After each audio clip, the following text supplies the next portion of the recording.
Bon les frères, comme vous pouvez voir, je suis encore bloqué à Nice depuis le dernier match du Maroc. Pour ceux qui n'ont pas le contexte, je vous renvoie à ma dernière vidéo. Justement, je fais le vlog de mon déplacement jusqu'à Nice, du match Maroc-Irak et tout ça. Donc si vous voulez voir un petit peu ce qui s'est passé exactement, je vous renvoie à cette vidéo-là.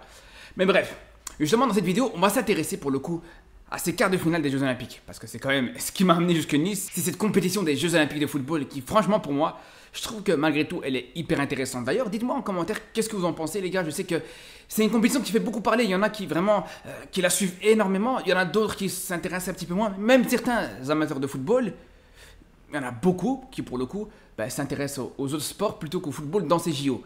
Ce qui est un petit peu spécial, mais bref, dites-moi ce que vous en pensez. Et j'aurai peut-être l'occasion justement de faire une vidéo à ce sujet-là pour vous dire un petit peu ce que je pense justement de cette compétition, de ces Jeux Olympiques de football. Mais pour le coup, on va comme je vous dis se projeter sur ces quarts de finale avec déjà des très belles affiches les gars. On a déjà des très belles affiches, même si c'est vrai que dès les phases de poule, il y a eu des affiches intéressantes. Il y a eu plusieurs matchs avec des scénarios intéressants aussi. Il y a eu bien sûr ce match Maroc-Argentine. Il y a eu le match de l'équipe de France contre la Guinée aussi, qui était vraiment un match intéressant, un match vraiment qui était très ouvert, malgré cette victoire de la France. Mais bref, donc voilà, globalement, je trouve qu'on a déjà eu une phase de poule qui était pas mal à suivre. Mais là, quand on voit déjà ces affiches pour les quarts de finale, on va pas se mentir, c'est des très belles affiches. Une affiche que beaucoup d'ailleurs attendaient dans ces JO, c'est l'affiche France-Argentine, les gars. Avec bien sûr le contexte entre les deux équipes, avec cette rivalité qui s'installe de plus en plus d'année en année. Depuis 2018, il y a une rivalité qui grandit énormément entre les Français et les Argentins. Et cette rivalité, je pense qu'elle s'est encore plus accentuée, justement, après cette Coupe du Monde 2022. Et là, aujourd'hui, sur ces dernières semaines, voire sur ces derniers mois, on a une rivalité entre la France et l'Argentine qui, pour moi, est à son paroxysme.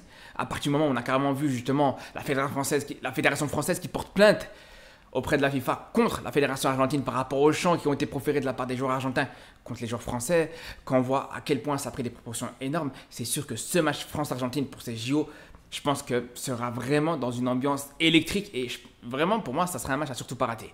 Et pour le coup, en termes de pronostic, je vous dis la vérité les gars, pour ce match-là, pour moi je vois la France gagner dans ce match. Alors ça va être un match ouvert, je pense que ça va être un match assez serré, je pense que les Argentins seront surmenés dans ce match-là. Ils vont tout faire pour essayer de justement battre cette équipe de France, comme je vous dis, par rapport à cette rivalité-là. Mais dans tous les cas, pour moi, en termes de qualité, la France est largement au-dessus.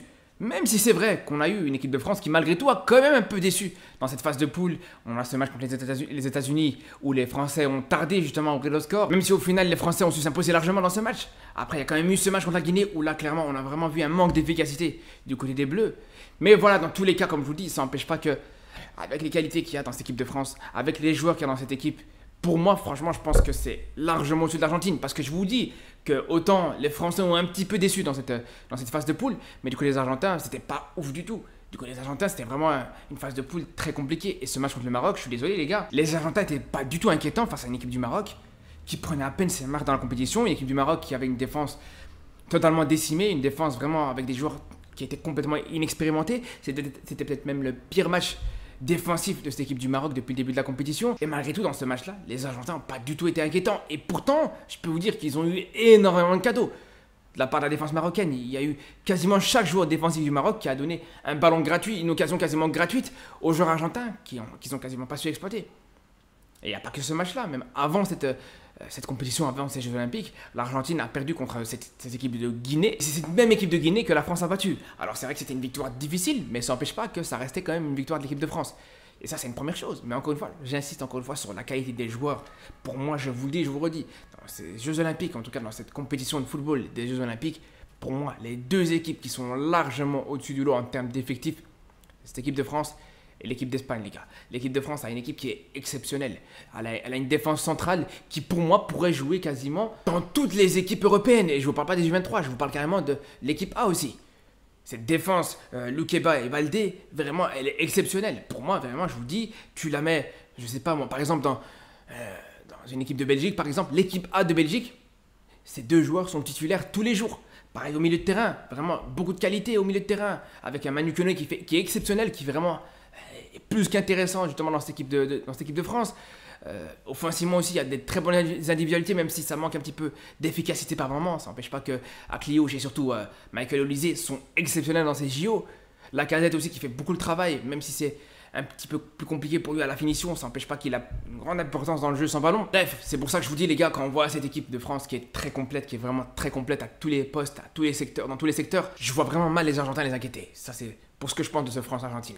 Après pour ce Égypte-Paraguay, c'est peut-être le match sur lequel on a le plus d'incertitude, c'est peut-être les deux équipes qu'on connaît le moins dans ces quarts de finale. Mais malgré tout, on a pu se faire une idée justement de ces deux équipes-là dans cette phase de poule, je vous dis la vérité. Alors ces deux équipes avec un style assez différent, une équipe d'Égypte qui, comme toute catégorie confondue, comme historiquement comme on la connaît, une équipe qui est très défensive, une équipe qui encaisse très peu. Il sort quand même sur une victoire contre l'équipe d'Espagne, qui est pour moi, comme je vous dis, c'est la meilleure équipe de cette compétition. Et non seulement ils gagnent contre l'Espagne, mais surtout ils finissent devant l'Espagne dans ce groupe. Ils ont réussi à finir premier dans un groupe avec l'Espagne, qui encore une fois est une équipe exceptionnelle. Et c'est pour vous dire à quel point, pour moi, vraiment, cette équipe égyptienne, elle est vraiment intéressante à suivre. Et elle peut vraiment mettre en difficulté les Paraguayens. Et quand je vous dis c'est une opposition de style, c'est que d'un côté, cette équipe égyptienne très défensive, elle peut rester très solide sur un match comme ça à élimination directe. Mais du côté du Paraguay, là, pour le coup, c'est totalement l'inverse. Là, défensivement, c'est beaucoup plus fébrile. Il faut quand même dire qu'il commence ces JO avec une défaite 5-0 contre le Japon. Ça, c'est une première chose. Mais d'un autre côté, offensivement, quand même dire que cette équipe du Paraguay, elle est exceptionnelle. C'est une équipe qui marque beaucoup. C'est une équipe qui est reste quand même sur 5 buts marqués sur leurs deux derniers matchs. Mais surtout, moi, ce qui m'intéresse avec cette équipe du Paraguay, c'est qu'ils ont vraiment des très bonnes individualités. Alors, c'est pas forcément l'équipe la plus complète du tournoi. C'est beaucoup de joueurs qui jouent un petit peu en Amérique du Sud, qui jouent un petit peu à gauche, à droite. Mais malgré tout, voilà.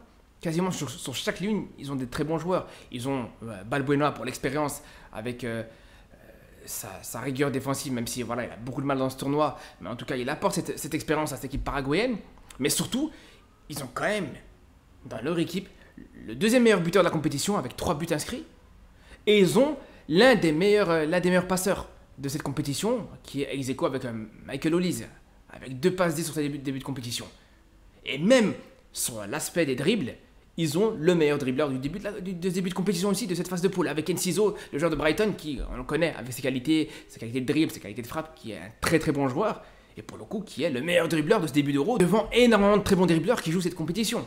Et c'est pour ça, les gars, avec ces petites individualités qui peuvent faire la différence à tout moment du côté du Paraguay, pour moi, je vois le Paraguay s'imposer face à l'Égypte, même si, encore une fois, c'est le match qui nous laisse le plus d'interrogations, c'est le match qui nous laisse le plus perplexe par rapport à l'issue de cette rencontre, tout simplement. Et je pense que dans tous les cas, ça sera une rencontre intéressante à suivre, vraiment. Et justement, en parlant de match intéressant à suivre, ce Espagne-Japon, les gars, pour moi, ça pourrait être le match le plus intéressant à suivre. C'est deux équipes qui font partie des meilleures attaques de ce tournoi. On a une équipe du Japon qui a 7 buts inscrits sur cette phase de poule. On a une équipe d'Espagne qui a 6 buts inscrits. Alors c'est un but en moins, on va dire, du côté de l'équipe d'Espagne, mais ça n'empêche pas que c'est énormément d'occasions créées du côté des Espagnols, comme d'habitude, comme à chaque compétition. Beaucoup d'occasions créées, beaucoup d'occasions ratées aussi. C'est l'équipe qui a le plus de tirs sur le poteau. Ils ont quand même 2 tirs sur le poteau. Ils ont, voilà, comme je vous dis, beaucoup d'occasions ratées. Et malgré tout, voilà, encore une fois, cette équipe du Japon, comme d'habitude, ils font bonne impression. Ils ont fait très bonne impression, comme je vous dis, avec cette très belle victoire 5-0 contre une bonne équipe du Paraguay. Mais ça n'empêche pas que, pour moi, je vous dis, les Espagnols, avec leurs très belles individualités, avec leurs très bons joueurs qui jouent un petit peu partout en Espagne, avec des joueurs qui se connaissent aussi beaucoup pour certains, pour moi, vraiment, l'Espagne risque d'être favorite pour passer en demi-finale. Pour tenir avec ce Maroc-États-Unis, alors je vous dis la vérité, les frères, je vous l'avais dit même avant le début de ces JO, je vous avais dit que pour moi, si le Maroc arrivait à finir premier, je voyais le Maroc arriver jusqu'en demi-finale minimum. Parce que c'était le plus dur au final, c'était de finir premier de ce groupe qui n'était pas forcément facile pour le Maroc. Un groupe avec surtout l'Argentine, qui était clairement favori pour finir premier. Mais à partir du moment où tu finis devant cette équipe d'Argentine, qui même si elle a ses limites, elle a ses lacunes, mais quand même ça reste une équipe, une grande nation, que ce soit du côté de l'équipe A ou même de ces U23, c'est une nation qui a l'habitude de jouer ces Jeux Olympiques, c'est une équipe qui, encore une fois, cette équipe d'Argentine, c'est 2 victoires dans les Jeux Olympiques, c'est 3 finales sur ces 10 dernières années. Donc malgré tout, voilà, quand on vous dit que quand tu as une équipe du Maroc qui finit première de ce groupe-là, c'est quand même exceptionnel.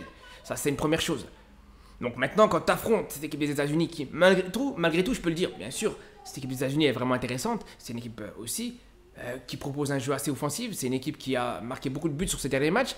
Et surtout, les gars, je vous avais dit que l'Espagne, c'est une équipe qui se procurait beaucoup d'occasions, qui ratait beaucoup d'occasions. C'est une équipe qui trouvait beaucoup les montants dans les matchs, l'équipe d'Espagne.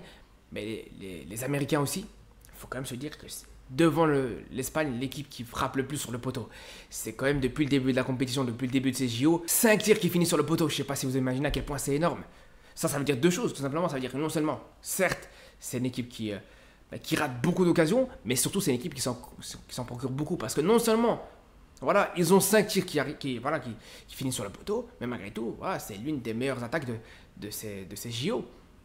Et si tu convertis toutes ces occasions qui auraient pu finir au fond, toutes ces occasions et ces tirs qui vont finir sur le poteau qui auraient pu finir au fond, à quelques millimètres près, ça te montre rapidement que c'est une équipe qui peut être très dangereuse malgré tout. Et surtout, c'est une équipe qui peut se créer du danger de plusieurs manières différentes.